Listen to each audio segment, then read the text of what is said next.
நீர் பிராணன் என்ற தலைப்பில் ஒரு கட்டுரை. இந்த கட்டுரையின் தலைப்பு நீர் பிராணன். பிராணன் என்றால் என்ன? பிராணன் என்பது ஒரு சக்தி, ஆற்றல்.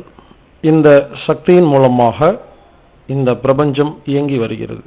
இந்த உலகில் வாழும் அனைத்து உயிரினங்களுக்கும், அனைத்து விதமான பொருள்களுக்கும் இயக்க சக்தி இந்த பிராணன் ஆகும்.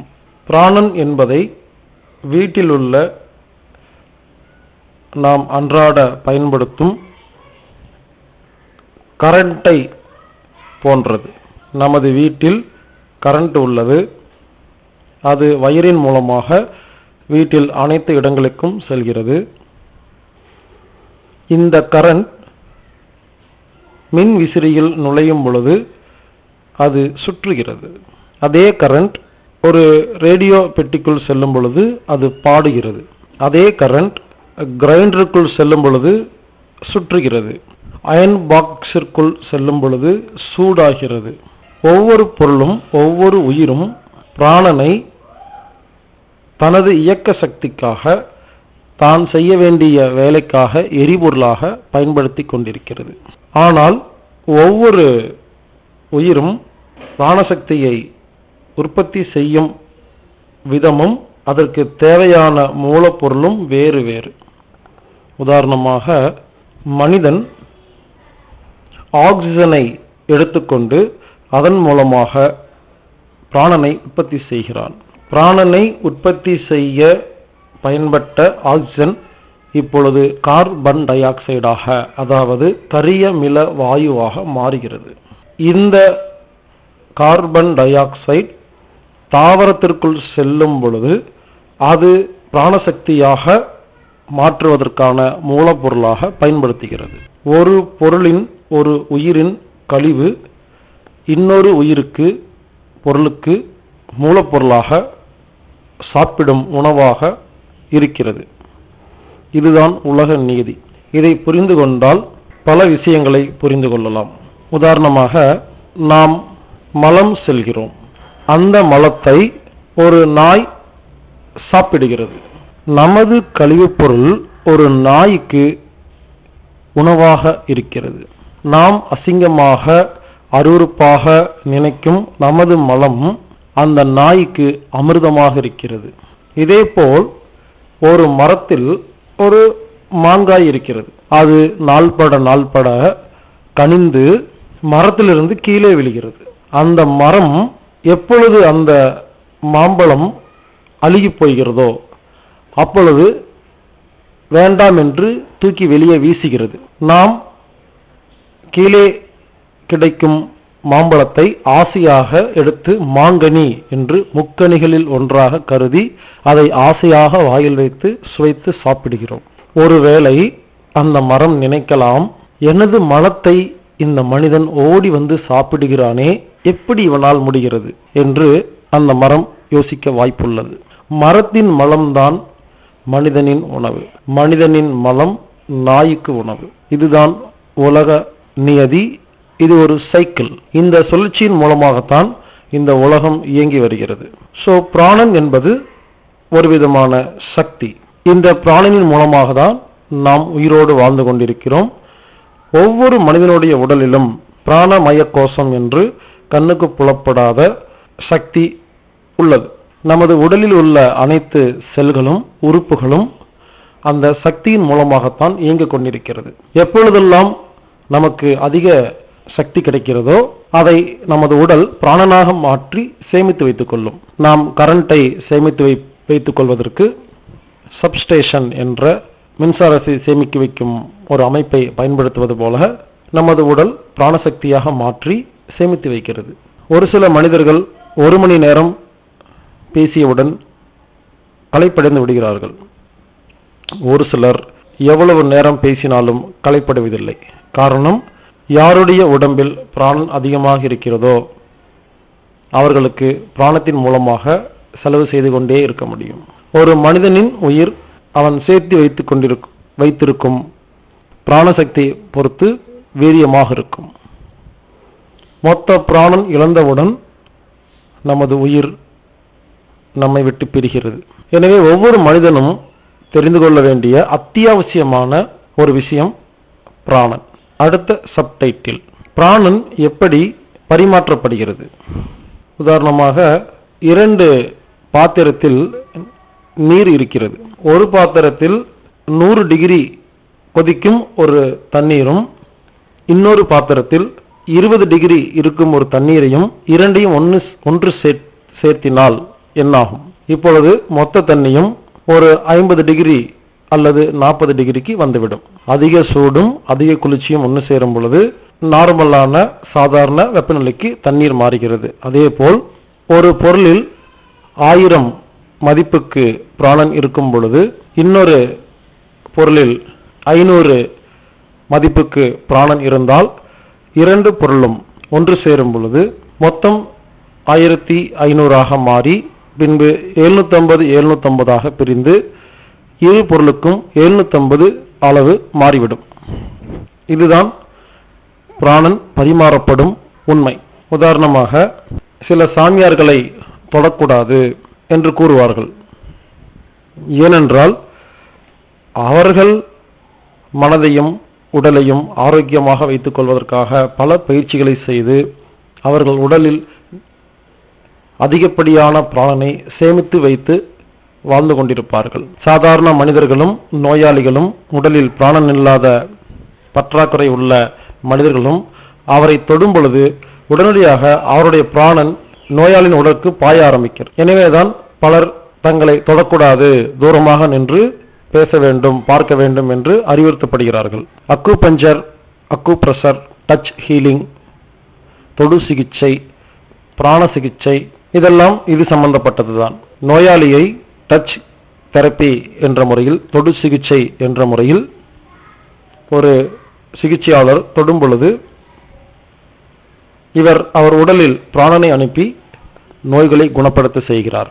மனித உடலில் வரும் அனைத்து நோய்களுக்கும் ஒரே மருந்து பிராணன். உங்களுக்கு என்ன நோய் உள்ளது என்பது சொல்ல வேண்டிய அவசியமே இல்லை. ஒரு சிகிச்சையாளர் தன் உடலில் உள்ள பிராணனை நோயாளிக்கு செலுத்துவதன் மூலமாக இந்த பிராணன் நோயாளி உடம்பில் சென்று எந்த மூலையில் எந்த உறுப்பில் எந்த நோய் இருக்கிறதோ அதை குணப்படுத்தும். எனவே தண்ணீர் எப்படி பள்ளத்தை நோக்கி ஓடுகிறதோ அதேபோல் பிராணன் எப்பொழுதும் பற்றாக்குறை உள்ள இடத்தை நோக்கி பாய ஆரம்பிக்கும். சில நேரங்களில் நமது வீடுகளில் 2 குழந்தைகள் இருக்கும் பொழுது ஒரு குழந்தைக்கு காய்ச்சல் வந்து படுத்திருக்கும், மற்றொரு குழந்தை ஆரோக்கியமாக விளையாடி கொண்டிருக்கும். இந்த ஆரோக்கியமான குழந்தை அடிக்கடி காய்ச்சல் வந்த குழந்தை பக்கத்தில் போய் தொட்டு விளையாடும் பொழுது ஆரோக்கியமான குழந்தைக்கு இருக்கும் பிராணசக்தி காய்ச்சல் உள்ள குழந்தையின் உடலில் பாய்ந்து படுத்திருக்கும் காய்ச்சல் வந்த குழந்தை குணமாகிவிடும், அது பள்ளிக்கு சென்றுவிடும். ஆனால் ஆரோக்கியமாக இருந்த குழந்தை இப்பொழுது காய்ச்சல் வந்து படுத்துவிடும். அதனால்தான் பலரும் சகுனம் பார்க்கிறார்கள். உதாரணமாக விதவைகள், நோயாளிகள் குறுக்கே சென்றால் அவர்களை பார்த்தால் நாம் செல்கிற காரியம் விளங்காது என்று கூறுவார்கள். அது அப்படி கிடையாது. அவர்கள் மனதால் வருத்தத்துடன் இருக்கும் பொழுது அவர்களுக்கு பிராணன் கம்மியாக இருக்கும், குறைவாக இருக்கும். இப்படி நோயாளிகள் மனதால் வருந்தி அவஸ்தைப்படுபவர்கள் பிராணன் குறைவாக இருக்கும் பொழுது அவர்களை தாண்டி செல்லும் பொழுதோ அவர்களை தொடும் பொழுதோ அவர்கள் அருகில் இருக்கும் பொழுதோ நமது பிராணன் உரியப்படுகிறது. இதனால் நாம் சக்தி இழக்கிறோம். எனவேதான் இதை போன்ற சகுனங்களை நமது முன்னோர்கள் பார்த்து கொண்டிருக்கிறார்கள். ஆனால் வேடிக்கை என்னவென்றால், ஒருவேளை அந்த விதவை பெண் மனதால் சந்தோஷமாக நிம்மதியாக யோகா செய்து கொண்டு ஒழுங்காக சாப்பிட்டு பிராணனை அதிகமாக சேர்த்து வைத்துக் கொண்டிருந்தால் நாம் செல்லும் பொழுது அவர்களை தொடும் பொழுது நமக்கு பிராணன் கிடைக்கும் என்பதுதான் உண்மை. இதில் யார் என்று பார்க்க வேண்டிய அவசியம் இல்லை, யாரிடம் பிராணன் இருக்கிறது என்று மட்டுமே பார்க்க வேண்டும். இப்பொழுதெல்லாம் குடும்பத்தில் உள்ளவர்கள்தான் பிராணன் இழந்து தவிக்கிறார்கள் என்பதுதான் உண்மை. ஒருவர் நோயாளியாக படுத்திருக்கும் பொழுது ஏன் சொந்தக்காரர்கள் அவர்களை பார்க்க வருகிறார்கள் என்றால், ஆரோக்கியமாக உள்ள அனைத்து நண்பர்கள், உறவினர்கள் அவரை பார்த்து கை கொடுத்து அருகில் அமர்ந்து தலையை தொட்டு நான் இருக்கிறேன், கவலைப்படாதே, தைரியமாக இரு என்று சொல்லும் பொழுது பிராணன் பரிமாற்றப்படுகிறது. அப்பொழுது நோயாளிகள் குணமாவதற்கு மருந்து கிடைக்கிறது. எனவே நமது உறவினர்கள் யாருக்காவது உடல்நிலை சரியில்லாமல் இருக்கும் பொழுது நாம் என்ன செய்கிறோம்? ஒரு ஃபார்மாலிட்டிக்காக, சம்பிரதாயக்காக எல்லோரும் கிளம்பி போய் பார்க்கிறோம். அப்படி பார்க்கக்கூடாது. யார் ஆரோக்கியமாக இருக்கிறீர்களோ நீங்கள் மட்டும்தான் போய் பார்க்க வேண்டும். ஏற்கனவே நோயாளியாக இருக்கும் நபர்கள், பிராணசக்தி இல்லாத நபர்கள், நொந்து நூடுல்ஸாக இருக்கும் நபர்கள், மனதில் குழப்பம் இருப்பவர்கள், நிம்மதியாக தூக்கம் இல்லாதவர்கள் நோயாளிகளை பார்ப்பதற்கு செல்லக்கூடாது. அப்படி செல்லும் பொழுது நாம் அவர்களை மேலும் நோயாளி ஆக்குகிறோம் என்பது உண்மை. நானும் தொடு சிகிச்சை, அக்குபஞ்சர், அக்குப்ரெஷர், பிராண சிகிச்சை கற்றுக்கொண்டு சில வருடங்களாக பலருக்கும் சிகிச்சை அளித்து வந்தேன். அந்த நேரங்களில் இரவு தூக்கம் இல்லாத பொழுதோ, நான் மனரீதியாக பாதிக்கப்பட்டிருக்கும் பொழுதோ நான் யாருக்கும் சிகிச்சை அளிக்க மாட்டேன். ஏனென்றால் நானே வீக்காக இருக்கும் பொழுது நோயாளியின் பிராணன் எனக்கு வருவதற்கு வாய்ப்பு உள்ளது. எனவே நாம் இந்த பிரபஞ்சத்திலிருந்து பல வழிகளில் பிராணனை நாம் சம்பாதித்துக் கொண்டிருக்கிறோம். பிராணன் எந்த வழிகளில் நமக்கு கிடைக்கும்? 1. சாப்பிடும் உணவின் மூலமாக பிராணன் உடலுக்கு செல்கிறது. 2. குடிக்கும் தண்ணீரில். 3. தூங்கும் பொழுது மூச்சுக்காற்றின் வழியாக உள்ளே செல்கிறது. சாரி, இந்த இடத்துல ஒரு கரெக்ஷன், மறுபடியும் சொல்றேன். 1. உண்ணும் உணவில் பிராணன் இருக்கிறது. 2. குடிக்கும் தண்ணீரில் பிராணன் இருக்கிறது. 3. இழுக்கும் மூச்சுக்காற்றில் பிராணன் இருக்கிறது. 4. தூங்கும் பொழுது பிராணன் உடலுக்குள் புகுகிறது. 5. குளிக்கும் பொழுது அந்த நீரின் மூலமாக உடலுக்குள் பிராணன் புகுகிறது. 6. நமது எண்ணங்கள் அமைதியாக நிம்மதியாக இருக்கும் பொழுது சக்கரங்களின் மூலமாக பிராணன் உடலுக்குள் புகுந்து செல்கிறது. இப்படி பல வழிகளில் பிராணனை நாம் சம்பாதித்துக் கொண்டிருக்கிறோம். அதே நேரத்தில் பல வழிகளில் பிராணனை செலவு செய்து கொண்டும் இருக்கிறோம். கண் பார்ப்பதற்கு பிராணன் தேவைப்படுகிறது, படிப்பதற்கு, நடப்பதற்கு. இப்படி உடல், மனம், புத்தியில் வேலை கொடுக்கும் பொழுது நமது பிராணன் செலவாகிறது. அடுத்த சப்டைட்டில், கொதிக்க வைத்த தண்ணீரில் குளிக்கலாமா? கொதிக்க வைத்த தண்ணீரில் குளிக்கக்கூடாது. ஏனென்றால் தண்ணீரை கொதிக்க வைக்கும் பொழுது அதில் உள்ள பிராணன் என்ற கண்ணிற்கு தெரியாத ஆற்றல் சக்தி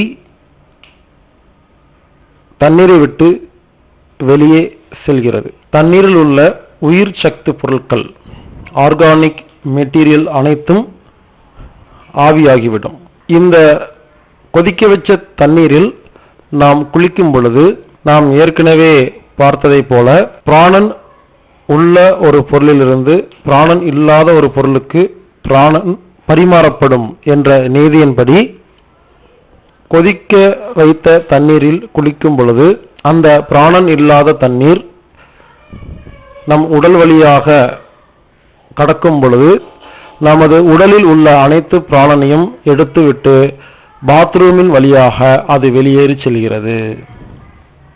கொதிக்க வைத்த தண்ணீரில் குளிப்பது உடலுக்கு ஆபத்து. எனவே இனி வாழ்நாளில் தயவு செய்து கொதிக்க வச்ச தண்ணீரில் குளிக்க வேண்டாம். அடுத்த சப்டைட்டில், குளிர்ச்சியான நீரில் குளிக்கலாமா? குளிர்ச்சியான நீரிலும் குளிக்கக்கூடாது. நமது உடலின் வெப்பநிலை 37 டிகிரி சென்டிகிரேட் இருந்தால் அதுதான் ஆரோக்கியம். குளிர்ந்த நீரில் குளிக்கும் பொழுது நமது தோள்களில் உள்ள அனைத்து செல்களும் அந்த குளிர்ந்த நீரை 37 டிகிரி சென்டிகிரேட்டுக்கு மாற்றுவதற்கு நிறைய வேலை செய்ய வேண்டி உள்ளது. இதனால் அனைத்து செல்களுக்கும் நிறைய சர்க்கரை மற்றும் ஆக்சிஜன் செலவாகிறது. எனவே குளிர்ந்த நீரிலும் குளிக்கக்கூடாது. எந்த தண்ணீரில் குளிக்கலாம்? எவ்வளவு சூடாக குளிக்கலாம். தண்ணீரை கொதிக்க வச்சு குளிக்கவும் கூடாது, குளிர்ந்த நீரிலும் குளிக்கக்கூடாது. ஆனால் விலாவி குளிக்கலாம். அது என்ன விலாவி குளிப்பது? கிராமங்களில் வழக்கமாக நாம் கேள்விப்பட்ட வார்த்தை, தண்ணி விலாவி வச்சிருக்க போய் குளிங்க. அதாவது நாம் ஒரு பக்கெட்டில் குளிக்கிறோம் என்றால் பாதி பக்கெட் தண்ணியை நன்றாக கொதிக்க வைத்து சூடு செய்து, பாதி பக்கெட் தண்ணீரில் கொதிக்க வைக்காமல் சாதாரண பிராணனுடன் இருக்கும் தண்ணீரில் இந்த கொதிக்க வைத்த பிராணம் இல்லாத தண்ணீரை கலக்கும் பொழுது அந்த தண்ணீரில் பிராணனும் இருக்கும், சூடும் இருக்கும். எனவே இந்த தண்ணீரில் குளிக்கும் பொழுது நமக்கு உடலுக்கு தேவையான சூடும் கிடைக்கும், பிராணனும் கிடைக்கும். இது உடலுக்கு ஆரோக்கியமான குளியல். எனவே இனி நம் வாழ்நாளில் மொத்தமாக கொதிக்க வைத்த தண்ணீரில் குளிக்க வேண்டாம். அடுத்த பேராகிராஃப். குளிர் பிரதேசங்களில் நாம் சுடு தண்ணீரில் தான் குளிக்க வேண்டும். அதிக உஷ்ணம் உள்ள பிரதேசங்களில் நாம் குளிர்ந்த நீரில் தான் குளிக்க வேண்டும். குளிரும் இல்லாமல் வெப்பம் இல்லாமல் மித வெப்ப நிலை உள்ள நாடுகளில் நாம் சாதாரண ரூம் டெம்பரேச்சர் தண்ணீரில் குளிக்கலாம். எனவே நாம் குளிக்கும் தண்ணீரின் வெப்பநிலை நாட்டுக்கு நாடு மாறும், ஒவ்வொரு கிளைமேட்டிலும் மாறும். ஆனால் நமது உடலின் வெப்பநிலை 37 டிகிரி இருக்குமாறு குளிக்க வேண்டும். அதுக்கு பாதகம் வருமாறு நாம் குளிக்கக்கூடாது. உடலுக்கு மட்டும் குளித்தால் நல்லதா, தலையோடு சேர்த்து குளித்தால் நல்லதா?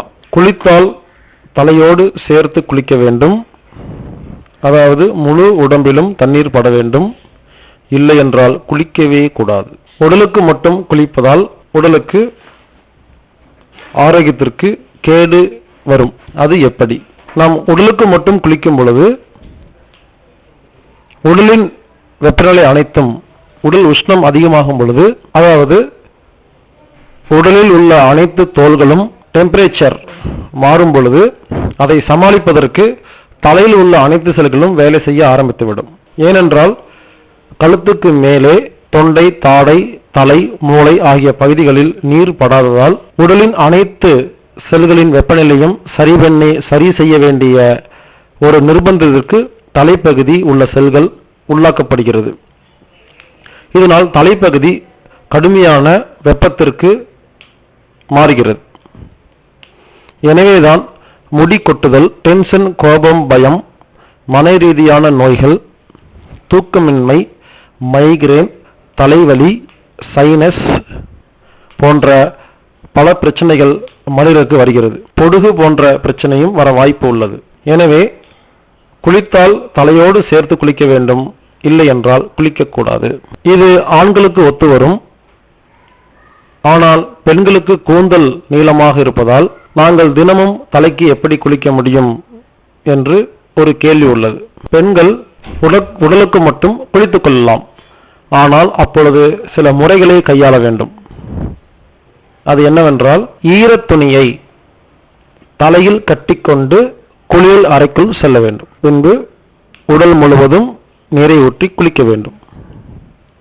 தலையில் ஈரத்துணி இருப்பதால் தலைப்பகுதி வெப்பமடைய வாய்ப்பு இல்லை.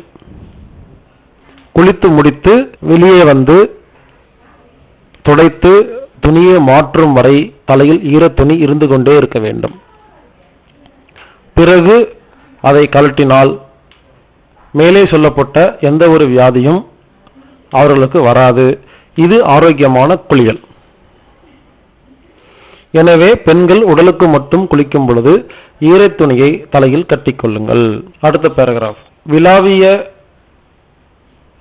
வெந்நீரில் குளிக்கும் பொழுது முதலில் கால்களில் ஊற்ற வேண்டும், பிறகு மூட்டு, பிறகு இடுப்பு, பிறகு தோள், கடைசியாகவே தலையில் ஊற்ற வேண்டும். அதேபோல் சாதாரண குளிர்ந்த நீரில் குளிக்கும் பொழுது முதலில் தலையில் ஊற்ற வேண்டும், பிறகுதான் உடலில் பட வேண்டும். இதை மாற்றி செய்தால் உடல் ஆரோக்கியம் கெடுவதற்கு வாய்ப்பு உள்ளது. எனவேதான் ஆறு, குளம், கடல் போன்ற நீர்நிலைகளில் குளிக்கச் செல்லும் பொழுது நாம் அதை கடவுளாக பாவித்துங்கிற இடத்துல நினைத்து அப்படின்னு மாத்திக்கங்க, கடவுளாக நினைத்து முதலில் கால் வைக்கக்கூடாது, முதலில் கைகளால் நீரை எடுத்து தலையில் தெளிக்க வேண்டும் என்று ஒரு பழக்கம் நமது முன்னோர்கள் கற்றுக் கொடுத்திருக்கிறார்கள். முதலில் தண்ணீரை எடுத்து நம் தலையில் தெளித்துக் கொள்ள வேண்டும், பின்பு கையில் எடுத்து வாயில் குடிக்க வேண்டும்.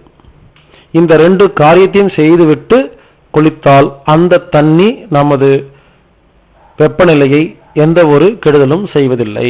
அடுத்த பேராகிராஃப். ஆனால் இப்பொழுது இன்ஸ்டன்ட் வாட்டர் ஹீட்டர் என்ற பெயரில் தண்ணீரை கரண்டின் மூலமாக கொதிக்க வைத்து பிராணனை இழக்கச் செய்து அந்த பிராணன் இல்லாத தண்ணீரை நாம் நேரடியாக ஷவர் மூலமாக தலையிலே ஊற்றி குளிக்கிறோம். முதல் தவறு தண்ணீரை கொதிக்க வைத்து பிராணனை வெளியெடுப்பது.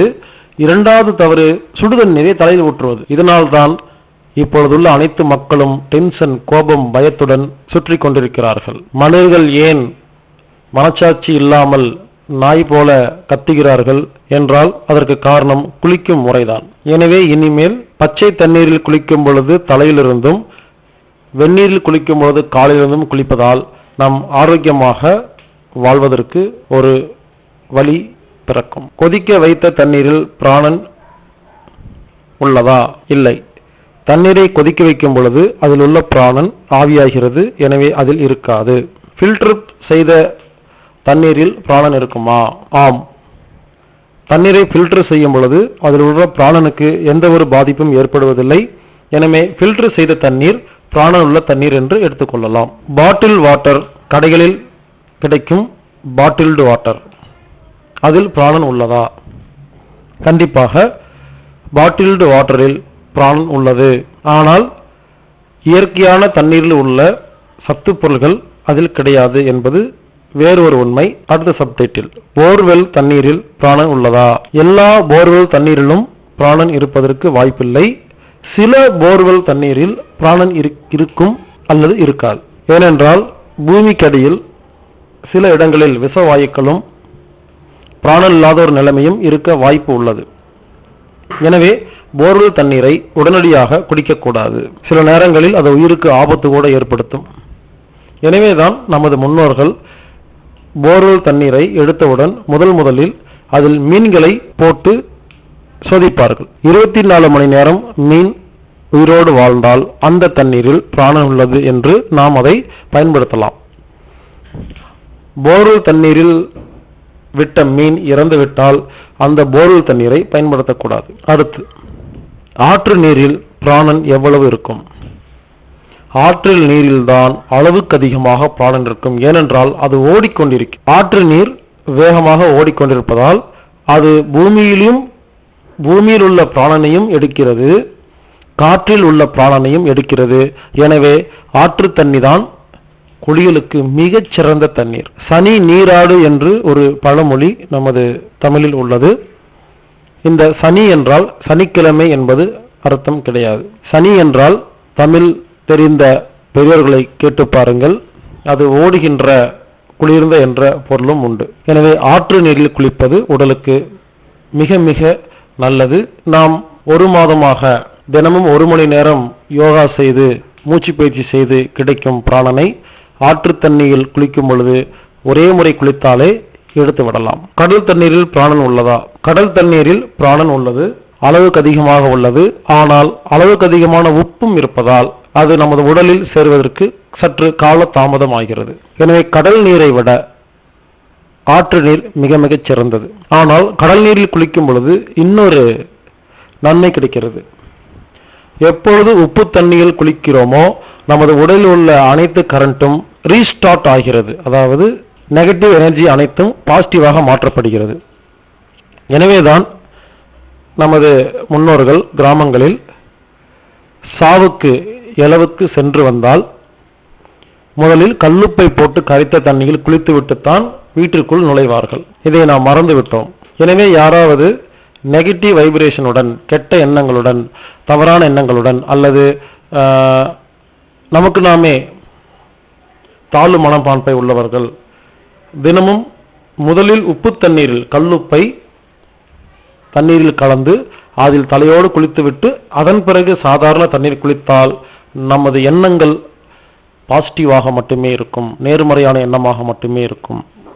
எனவே கடல் நீரில் குளிப்பதால் நமது எண்ணங்கள் நேர்மறையாக மாறுகிறது. கிணத்து தண்ணீர் நல்லதா கெட்டதா? கிணத்து தண்ணீர் ரொம்ப ரொம்ப நல்லது. கிணற்று தண்ணீரை இரவு 12 மணிக்கு தொட்டு பார்த்தால் சூடாக இருக்கும், மதியம் 12 மணிக்கு தொட்டால் குளிர்ச்சியாக இருக்கும். ஒரு மனிதனின் ஆரோக்கியமான டெம்பரேச்சர் 37 டிகிரி என்பது நாம் ஏற்கனவே பார்த்தோம். கிணத்து நீர் மட்டும்தான் ஒரு மனிதனுக்கு எந்த டெம்பரேச்சரில் குளித்தால் உடலில் வெப்பநிலை ஒழுங்காக இருக்கு என்பதை சரியாக கொடுக்கக்கூடியது. எனவே நாமும் இதே டெக்னிக்கை பயன்படுத்துவோம். இரவில் குளிக்கும் பொழுது லேசாக சூடாக குளித்தால் நல்லது, பகலில் குளிக்கும் பொழுது லேசாக குளிர்ச்சியாக குளித்தால் நல்லது என்பதை புரிந்து கொண்டு கிணத்து தண்ணீர் உடலுக்கு நல்லது. ஆனால் ஆற்று தண்ணீரை விட இது சற்று குறைவான பிராணன் உள்ளது. ஏனென்றால் கிணத்து தண்ணீர் ஓடுவதில்லை, ஆனால் கெடுதல் கிடையாது. ஆற்று தண்ணீரை கம்பேர் செய்யும் பொழுது மட்டுமே அதை விட சற்று குறைவானது என்று எடுத்துக்கொள்ளலாமே தவிர கிணத்து நீரில் குளிப்பது உடலுக்கு ஆரோக்கியமான ஒன்று. தண்ணீரை எப்படி சேமித்து வைப்பது? நாம் கீழ்நிலை தொட்டி, மேல்நிலை தொட்டி என்று தண்ணீரை சேமித்து வைக்கிறோம். இந்த தொட்டியில் உள்ள தண்ணீரில் பிராணன் இருப்பது கிடையாது. ஏனென்றால் நாம் அனைத்து தொட்டிகளையும் நன்றாக மூடி விடுகிறோம். இப்படி காங்கிரீட்டால் செய்யப்பட்ட தொட்டிகளில் தண்ணீரை மூடி வைப்பதால் அதில் பிராணன் குறைகிறது. தண்ணீருக்கும் காற்றுக்கும் நாம் ஒரு கனெக்ஷனை கட் செய்கிறோம், தடுக்கிறோம். எனவே பிராணன் குறைகிறது. எனவே கீழ்நிலை தொட்டி, மேல்நிலை தொட்டியை நாம் கொஞ்சமாவது திறந்து வைத்து இந்த பிரபஞ்ச காற்றுடன் ஒரு தொடர்பு எப்பொழுதுமே இருந்து கொண்டே இருக்க வேண்டும். நாம் குப்பை விழுகிறது, பறவைகள் எச்சம் செய்கிறது என்று மூடி வைக்கிறோம். ஆனால் குப்பை விழுந்தாலும் பரவாயில்லை, எச்சம் விழுந்தாலும் பரவாயில்லை, பிராணன் கிடைப்பது மிகவும் நல்லது. எனவே கீழ்நிலை தொட்டி மற்றும் மேல்நிலை தொட்டிகளை நாம் இனிமேல் கொஞ்சமாவது திறந்து வைப்போம். பறவைகள் எச்சம் செய்யாமல் இருப்பதற்கும் குப்பைகள் விழுகாமல் இருப்பதற்கும் சிமினி போன்ற ஒரு அமைப்பை ஏற்படுத்தி காற்று உள்ளே செல்ல வேண்டும், ஆனால் குப்பை செல்லக்கூடாது என்ற விஷயத்தை ஞாபகத்தில் வைத்து ஒரு ஏற்பாடு செய்துவிட்டால் அந்த தண்ணீரில் எப்பொழுதும் பிராணன் இருக்கும். அதில் குளிக்கும் பொழுதும் சமைக்கும் பொழுதும் அந்த தண்ணீரில் நாம் பயன்படுத்தும் பொழுதும் நமக்கு பிராணன் கிடைக்கிறது. சின்டெக்ஸ், பிளாஸ்டிக் போன்ற பொருட்களில் தண்ணீரை வைக்கும் பொழுது அதில் உள்ள பிராணன் குறைவதற்கு வாய்ப்பு உள்ளது. எனவே முடிந்தவரை சிமெண்ட் அல்லது கான்கிரீட் தொட்டிகளை பயன்படுத்துவது ஆரோக்கியத்துக்கு நல்லது. கடைசி சப்டைட்டில் நீர் பிராணனை எப்படி நாம் பயன்படுத்துவது. எனவே இனிமேல் நாம் பயன்படுத்தும் ஒவ்வொரு நீரிலும் பிராணன் இருக்கிறதா என்பதை உறுதி செய்ய வேண்டும். இனிமேல் நாம் குடிக்கும் ஒவ்வொரு தண்ணீரிலும் பிராணன் இருக்க வேண்டும். அதற்கான ஏற்பாடுகளை செய்ய வேண்டும். குளிக்கும் பொழுது அதில் பிராணன் உள்ளதா என்பதை உறுதி செய்ய வேண்டும். நாம் கண்களை கழுவும் பொழுது கண்களில் உள்ள அழுக்கு வெளியே செல்வதற்காக கழுவுவது கிடையாது. கண், லிவர், பித்தப்பை சம்பந்தப்பட்ட எந்த நோய் இருந்தாலும் பச்சை தண்ணீரில் 5 முறை தினமும் கண்களை கழுவுவது மூலமாக தண்ணீரில் உள்ள பிராணன் கண் வழியாக உள்ளே சென்று கண்ணில் உள்ள அனைத்து நோய்களையும் குணப்படுத்துகிறது. அதேபோல் வாய் கொப்பளிக்கும் பொழுது வாயில் உள்ள அழுக்கு வெளியே வருவது ஒரு பக்கம் இருந்தாலும் தண்ணீரில் உள்ள பிராணன் வாய் வழியாக உடலுக்குள் புகுந்து நம்மை ஆரோக்கியப்படுத்துகிறது. மேலும் கைகால் முகம் கழுவுவது மூலமாக நாம் நினைத்துக் கொண்டிருக்கிறோம் உடலில் உள்ள அழுக்கு வெளியே செல்கிறது என்று. அது ஒரு பக்கம் இருந்தாலும் கை, கால், முகம்தான் பிராணனை அதிகமாக இழுக்கும் இடங்கள். உள்ளங்கால், உள்ளங்கை, முகத்தை பச்சை தண்ணீரில், பிராணன் உள்ள தண்ணீரில் கழுவும் பொழுது அந்த பிராணனை நமது உடல் உறிஞ்சி கொண்டு நமதை உற்சாகப்படுத்துகிறது. எனவே சமையலின் போதும் இனிமேல் நாம் பிராணன் உள்ள தண்ணீரில் தான் சமைக்க வேண்டும். பிராணன் என்றால் என்ன, பஞ்சபூதம் என்றால் என்ன என்பதை எந்த அளவுக்கு புரிந்து கொள்கிறோமோ அந்த அளவுக்கு இந்த உலகில் உள்ள அனைத்து விஷயங்களையும் நாம் புரிந்து கொண்டு அமைதியாக, அன்பாக, ஆரோக்கியமாக வாழ்வதற்கு நாம் தகுதியானவர்களாகிறோம். நான் சில நேரங்களில் அதிகமாக பேசிவிட்டு வரும்பொழுது உடலில் பிராணன் பற்றாக்குறையாக இருக்கும் பொழுது நான் பாத்ரூமுக்கு சென்று பைப்பை திறந்துவிட்டு அதில் என் உள்ளங்கையும் உள்ளங்காலை நினைத்துக்கொண்டு உள்ளங்கையில் தண்ணீரை பைப்பலியாக வேகமாக விளைவைத்து என் கண்களை மூடி அந்த நீரில் உள்ள அனைத்து பிராணனும் என் உடலுக்கு வர வேண்டும் என்று மனதால் எண்ணும் பொழுது எனக்கு பிராணசக்தி கிடைக்கிறது. எனவே இனி நம் வாழ்நாளில் நீர் பிராணனை நாம் பயன்படுத்திக் கொள்வோம். நீர் என்பது சாதாரணம் கிடையாது, உயிர் சக்தி, நீர் பிராணன். நீரில் உள்ள பிராணனை நாம் சரியான முறையில் பயன்படுத்தி ஆரோக்கியமாக, அமைதியாக, நிம்மதியாக வாழ்வோம் ஆரோக்கியமாக. எல்லா புகழும் இறைவனுக்கே.